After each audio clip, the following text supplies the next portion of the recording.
Ассалаумағалейкум достар, сөйлеп тұрған Батыр Шейкенов. Жаңа ғана мәжілісте болдым, үлкен жиын болды. Рабочий группа дейді ғой, осы ашылық саласының заңдарын, тәртіптерін өзгерту. Бір өте жақсы өтті бәрі. Бізді тыңдап жатыр, бізді қолдап жатыр. Бүкіл осы ашылық саласымен айналысатындар жігіттер бәрі болды. Біреу Zoom арқылы болды, онлайн дейді ғой, кейбіреулері офлайн мен сияқты. Сонда барып бүкіл мәселелерді талқыладық. Енді қазір міне білесіздер ғой, біздің депутаттар неге кетеді?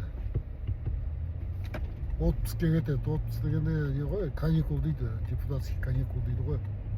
Я сол себеппен топ депутаттармен келістік. Олардың қазір жұмысы неге бару керек?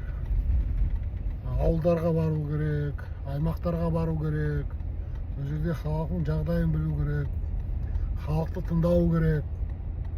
Сол Құдай қаласа топ депутаттарды ақылдасып келістік, Торғайға келетін болды. Сол Торғайда өзімен көрсін, халықтың жағдайын, киікті көрсін, біздің ашылық саласын көрсін, біздің базаларды көрсін деп, сол себеппен ақылдастық, шешім шығардық, соны келетін болды. Уақытын айтам ғой. Сол кезде өздерінің көзімен көріп, өздерінің пікірін өзгеретін шығар, пікірі. Себебі кабинетте отырған ол бір сәрі, ал енді далада жүрсең, көзімен көрсең, ол басқа. Жігіттер, жұмысты істеп жатырмын, өзім үшін емес, елім үшін, қазақ халық үшін, қарапайым бауырларым үшін. Осындай бірге болайық, қолдап отырыңдар.